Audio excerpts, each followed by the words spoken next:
हाय beautiful people. आज हम institutional mechanism for good governance में राइट टू इन्फॉर्मेशन के बारे में जानेंगे। राइट टू इन्फॉर्मेशन लाने की ज़रूरत क्या थी, हिस्टोरिकल बैकग्राउंड क्या था, क्या क्या चेंजेस आज दिन तक आए, सारी चीज़ें, सारे अमेंडमेंट्स, हर एक चीज़, हर एक पॉइंट को इस वीडियो में कंप्लीट करेंगे। तो मैं अपने बारे में बता देती हूँ। मैं दिव्यांशी शर्मा हूँ, मास्टर्स इन पॉलिटिकल साइंस। सो बिना किसी देरी के लेट्स गेट स्टार्टेड। सबसे पहले गुड गवर्नेंस का मतलब पता होना चाहिए। तो गुड गवर्नेंस मतलब कि चीज़ें effective, transparent, accountable, participatory and responsive administration हो, जो इंश्योर करे कि rule of law, social justice and citizen welfare हो। मतलब कि जो भी काम चल रहा है वो इफेक्टिव वे में चल रहा है, चीज़ें ट्रांसपेरेंट है, लोगों को पता चले कि चीज़ें किस तरह से हो रही है, अकाउंटेबल हो कि कोई भी डिसीजन लिया जा रहा है तो आंसरेबल हो, जिन्होंने डिसीजन लिया, ब्यूरोक्रेट्स वगैरह, पॉलिटिकल पार्टी के leaders and all, they are accountable कि उनको हम क्वेश्चन पूछ सकते हैं उनके डिसीजन से रिलेटेड एंड ऑल। एंड जो लोग हैं, सिविल सोसाइटी है, वो पार्टिसिपेट करे एंड जो गवर्नमेंट है वो रिस्पॉन्सिव हो कि लोग क्वेश्चन पूछे एंड आपको आंसर मिले, आपकी जितनी भी क्वेरीज है उसको सॉर्ट आउट किया जाए। एंड जो भी चीज़ें हैं, जो भी लॉ है, हर एक डिसीजन है वो रूल ऑफ लॉ के अंडर हो कि यहाँ पर कोई पर्सन पावरफुल नहीं है, यहाँ पर लॉ पावरफुल है। तो बेसिकली जो काम है वो सोशल जस्टिस के लिए किया जाए एंड लोगों के वेलफेयर के लिए किया जाए। तो इसके की attributes as per World Bank या यूएनडीपी के अकॉर्डिंग क्या है कि transparency, accountability, participation, rule of law, effectiveness, responsiveness, equity. Equity मतलब जिनको ज़रूरत है उनको आगे लाया जाए। ऐसा ना हो कि जो डिफरेंस है सोसाइटी में, जो गैप है सोसाइटी में, वो बढ़ जाए। And consensus oriented. Right to information के बारे में जानने से पहले हमें हिस्टोरिकल बैकग्राउंड पता होना चाहिए। तो ब्रिटिश टाइम के टाइम क्या हुआ था कि सीक्रेसी थी इन गवर्नमेंट, मतलब कि जो भी काम होते थे वो सीक्रेट वे में किए जाते थे, लोगों को कोई भी इंफॉर्मेशन शेयर नहीं की जाती थी। तो इस बेसिस में लॉ भी था, ऑफिशियल सीक्रेट एक्ट 1923। इसमें क्या था कि अगर कोई भी इंफॉर्मेशन शेयर की गई बाय ऑफिशियल तो उसको क्राइम कहा गया था। एंड आफ्टर इंडिपेंडेंस 1947 के बाद भी ये secret style of working continue किया गया था।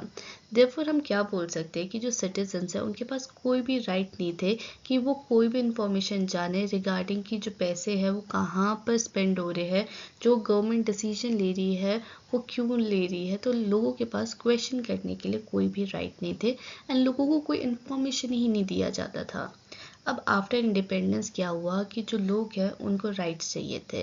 तो जब इंडिया डेमोक्रेसी बना तो जो भी गवर्नमेंट है, वर्किंग गवर्नमेंट, तो वो बेसिकली सेम चीज़ कर रही थी कि क्लोज एंड ब्यूरोक्रेटिक चीज़ें हो रही थी कि लोगों को पता नहीं था। फिर स्लोली जो पीपल है उनको रियलाइज़ हुआ कि बहुत ज़्यादा करप्शन हो रहा है, अकाउंटेबिलिटी कम है एंड जो राइट टू इन्फॉर्मेशन की ज़रूरत लोगों को लगी। तो इस वजह से लोगों को पता चला कि जो इन्फॉर्मेशन है वो पावर है, लोगों को पता होना चाहिए कि चीज़ें किस बेसिस में हो रही है एंड क्यों हो रही है। तो इसकी वजह से लोगों ने फाइट किया एंड राइट टू इन्फॉर्मेशन से रिलेटेड जो भी इन्फॉर्मेशन है एक्ट लाने के लिए डिमांड की। तो लोगों के पास राइट्स नहीं थी, इस वजह से पब्लिक मूवमेंट शुरू हुआ कि उनको राइट टू इन्फॉर्मेशन चाहिए। तो इसका सबसे बड़ा पुश कहाँ से आया था? People's movement at village level. तो मोस्ट फेमस चीज़ क्या है? MKSS मूवमेंट, मतलब मजदूर किसान शक्ति संगठन इन राजस्थान इन 1990s। इसमें लीडर कौन थे? अरुणा रॉय, निखिल देव एंड शंकर सेन। इन्होंने डिमांड किया था कि जो विलेज रिकॉर्ड है और जो भी स्पेंडिंग है ऑन डेवलपमेंट वर्क, उसके बारे में लोगों को पता होना चाहिए। तो स्लोगन क्या था? हमारा पैसा हमारा हिसाब, आर मनी आर अकाउंट। तो इस मूवमेंट के बाद क्या हुआ कि जो ये RTI लॉ का जो स्टार्टिंग पॉइंट ये मूवमेंट बना। फिर उसके बाद जो कोर्ट्स है वो भी सपोर्ट में आए। जो सुप्रीम कोर्ट है उन्होंने कहा कि जो right to information is the part of right to freedom of speech, article 19 sub clause 1 sub clause A। तो सुप्रीम कोर्ट ने भी बोला कि जो राइट टू इन्फॉर्मेशन है ये फंडामेंटल राइट है, ये right to freedom of speech के अंडर आता है। तो 1975 में राजनारायण केस में क्या हुआ, ये डिसाइड किया गया कि citizen have the right to know what government does, कि लोगों के पास राइट है कि जो गवर्नमेंट है वो क्या काम कर रही है उसके बारे में जानकारी लोगों को पता होनी चाहिए, वो उनका राइट है। 1981 में एसपी गुप्ता केस में क्या हुआ कि ये निर्णय लिया गया कि जो ट्रांसपेरेंसी है वो नेसेसरी है फॉर डेमोक्रेसी। तो जो कोर्ट है उन्होंने हेल्प किया and turn the right to know into a legal right, कि जो राइट टू इन्फॉर्मेशन है लोगों को पता होना चाहिए, राइट टू नो, उसको एक लीगल राइट बोला। इस मूवमेंट में, इस पूरी जर्नी में मीडिया एंड एक्टिविस्ट का क्या रोल था? जो जर्नलिस्ट थे एंड सोशल एक्टिविस्ट थे उन्होंने भी डिमांड किया कि ट्रांसपेरेंसी होनी चाहिए एंड उन्होंने दिखाया कि बहुत ज़्यादा करप्शन हो रहा है एंड जो लोग हैं अगर एक्सेस उनको दिया जाए गवर्नमेंट फाइल्स एंड डिसीजंस का तो बेसिकली जो ये करप्शन है ये स्लो डाउन हो जाएगा, ये चीज़ें कम हो जाएगी। ग्लोबल इन्फ्लुएंस, तो पूरे वर्ल्ड में उस टाइम में क्या था, जैसे countries like Sweden, USA and UK, उनके पास पहले से ही फ्रीडम ऑफ इंफॉर्मेशन लॉ था। तो international bodies like UN and world bank ये भी ट्रांसपेरेंट गवर्नेंस को सपोर्ट करते थे, एनकरेज करते थे। तो इसकी वजह से इंडिया भी इस डायरेक्शन में चलने लगा।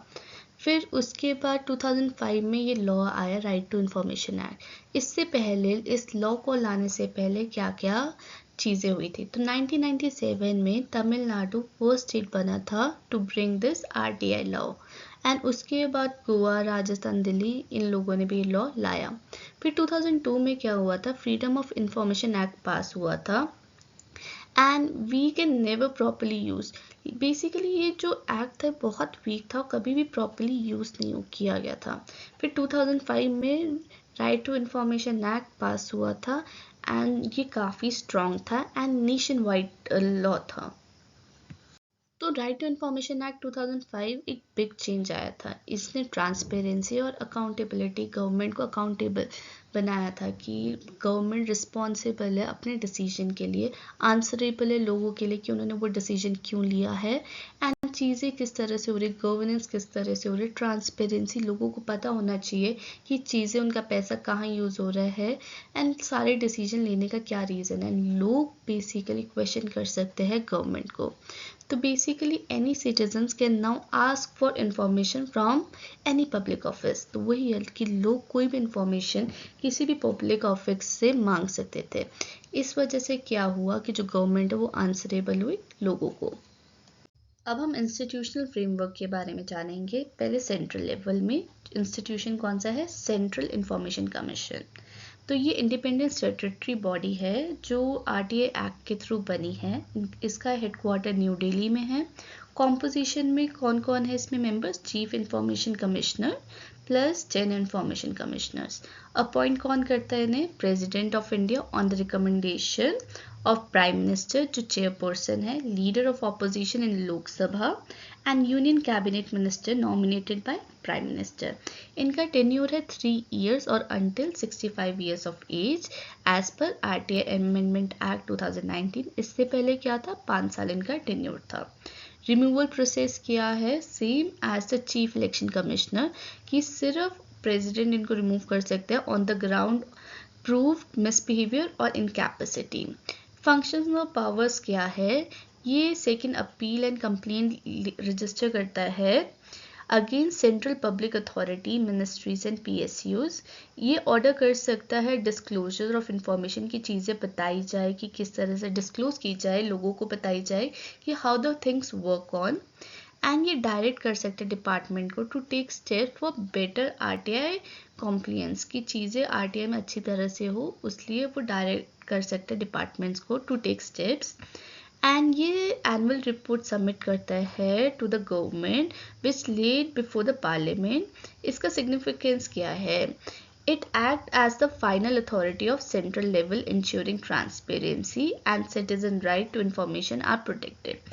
तो basically act as a final authority act करता है एंड इंश्योर करता है कि जो चीज़ें वो ट्रांसपेरेंट वे में हो एंड जो सिटीजन का राइट है, राइट टू इंफॉर्मेशन एक्ट, उसको प्रोटेक्ट किया जाए। अभी हमने सेंटर लेवल में जाना, अब हम स्टेट लेवल में जानेंगे। तो स्टेट लेवल में इंस्टीट्यूशन है स्टेट इंफॉर्मेशन कमीशन। तो बेसिकली ये इंडिपेंडेंट बॉडी है similar to CIC but at the state level. इसका कॉम्पोजिशन क्या है, इसमें स्टेट चीफ इंफॉर्मेशन कमिश्नर होते हैं प्लस 10 स्टेट इंफॉर्मेशन कमिश्नर। इसको अपॉइंट कौन करता है, गवर्नर करता है on the recommendation of the committee, जिसमें चीफ मिनिस्टर चेयरपर्सन होता है, leader of opposition in the legislative assembly and जो स्टेट कैबिनेट मिनिस्टर होता है नॉमिनेटेड बाय CM। इसका टेन्योर क्या है, 3 years until 65 years of age as per the 2019 amendment। Function क्या है, ये सेम फंक्शन है कि अपील करता है एंड कंप्लेंट्स लेता है, सुनता है सारी चीज़ें of citizen regarding the state public authorities, local bodies and government funded NGOs। And ये ऑर्डर कर सकता है disclosures of information, impose penalty कर सकता है, इम्पोज कर सकता है ऑन डिफॉल्टिंग ऑफिशियल्स कि अगर ऑफिशियल्स ने इंफॉर्मेशन नहीं दी है तो जो भी डिफॉल्टिंग ऑफिशियल्स है उनके ऊपर पेनल्टीज भी लगा सकता है। ये एडवाइस करता है स्टेट गवर्नमेंट को on improving transparency and record management. तो ये एडवाइजरी बॉडी के बेसिस में भी वर्क करता है कि ट्रांसपेरेंसी हो एंड लोगों को जागरूक किया जाए, लोगों को पता होना चाहिए। तो उस चीज़ के रिगार्डिंग कि कैसे ये ट्रांसपेरेंसी को इम्प्रूव किया जाए उसके रिगार्डिंग भी एडवाइस करता है।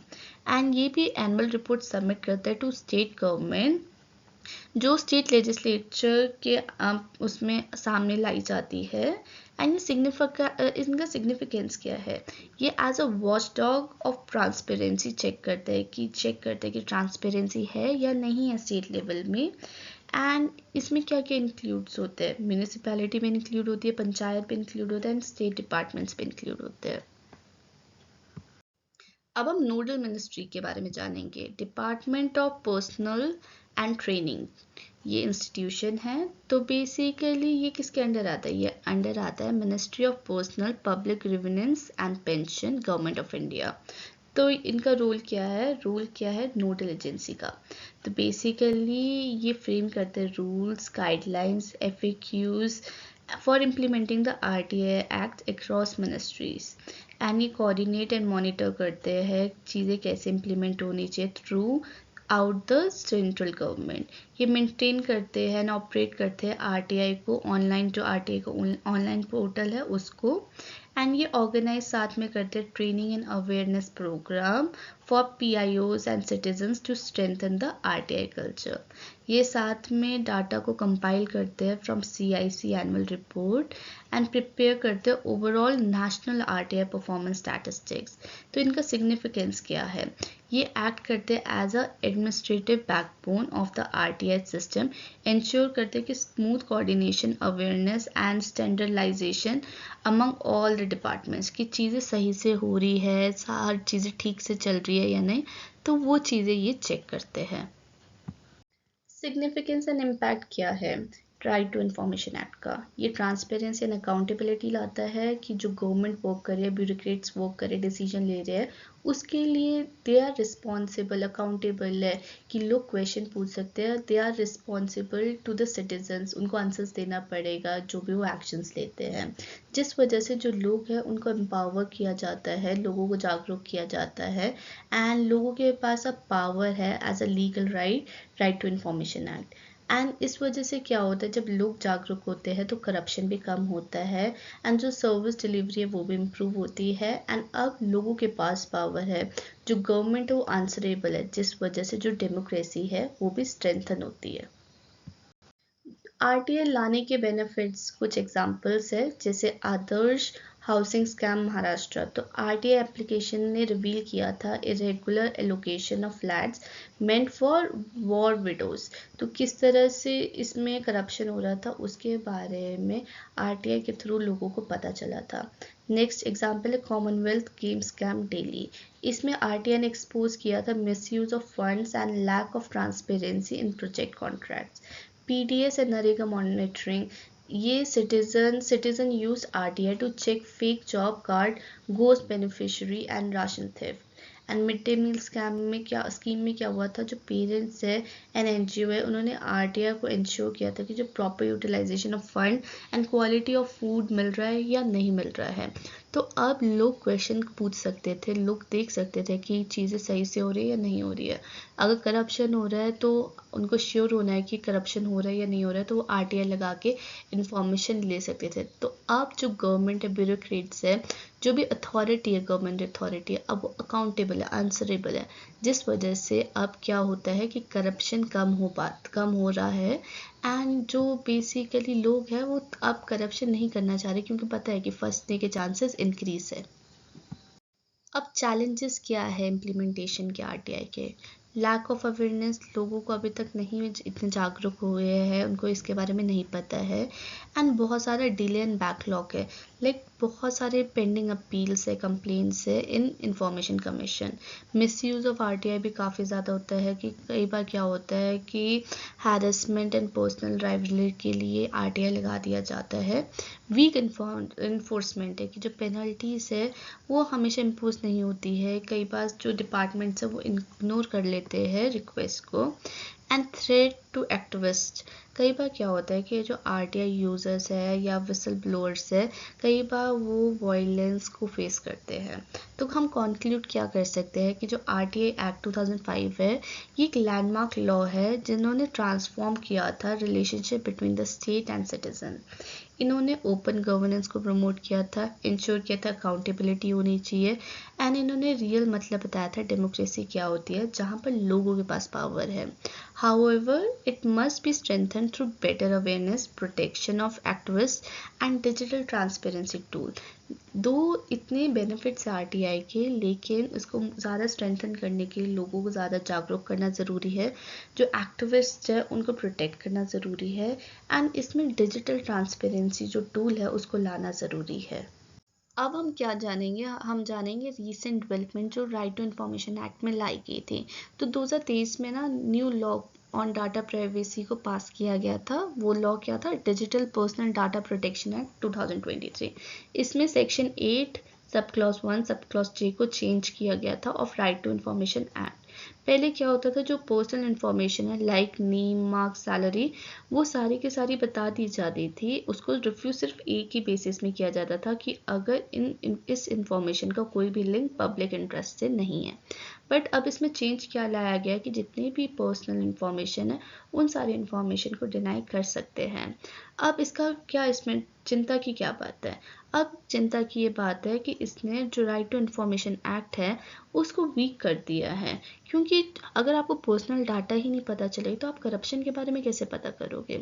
अब इसका पब्लिक रिएक्शन एंड प्रोटेस्ट किया है, जो सिविल सोसाइटी ग्रुप है लाइक NCPRI एंड जो एक्टिविस्ट है उन्होंने प्रोटेस्ट किया है, आज किया जो गवर्नमेंट टू कैंसिल दिस, जो ये चेंज है उसको कैंसिल करने की बात की गई।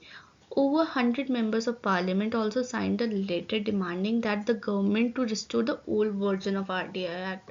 And जो former judges and lawyers है like Justice AP Shah, उन्होंने भी वार्न किया कि जो अमेंडमेंट है ये रिड्यूस कर रहे हैं सिटीजन्स के राइट्स को। कौन सा राइट टू नो को वो रिड्यूस कर रहे हैं।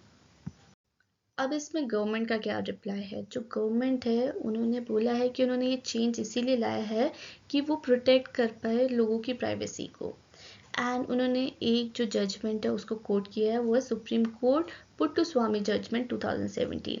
और वो क्लेम करते हैं जो पब्लिक इंटरेस्ट केसेस है वो स्टिल अलाउ किया जाएगा, लेकिन जो एंड डिसीजन है वो गवर्नमेंट अथॉरिटी के ऊपर है कि उनको बतानी है इन्फॉर्मेशन या नहीं बतानी है। एंड इस वजह से क्या है, अगर हम 20 ईयर्स का डाटा देखें, क्योंकि अब 20 साल हो चुके हैं आरटीआई को लाए हुए, तो हम देख सकते हैं कि जो बैकलॉग्स है वो बहुत ज़्यादा है, जो डिले है इन्फॉर्मेशन का वो बहुत ज़्यादा है। तो काफ़ी सारे जो इन्फॉर्मेशन कमीशंस हैं उनके जो डिलेस है वो 1 साल से भी ज़्यादा है।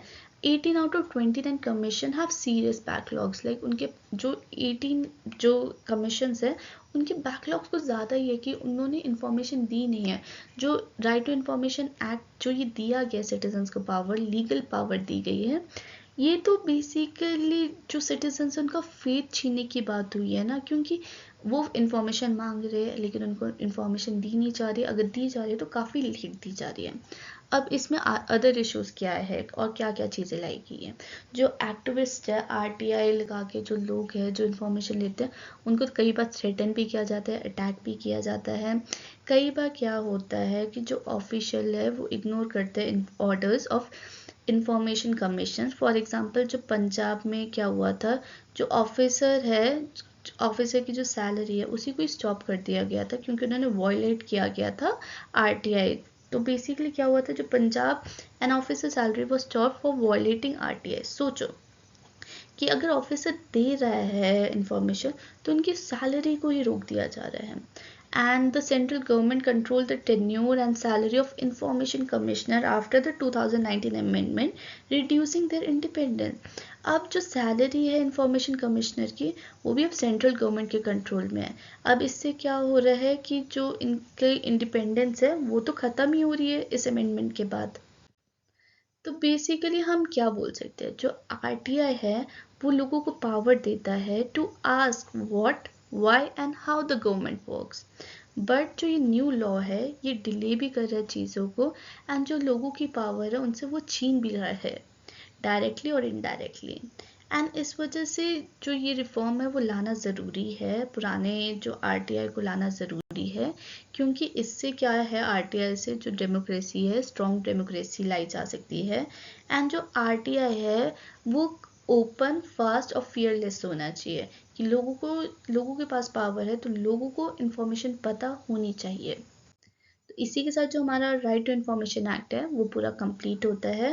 Hope you like the video, don't forget like, share and subscribe. See you in the next part, in the next video. Till then, bye, take care.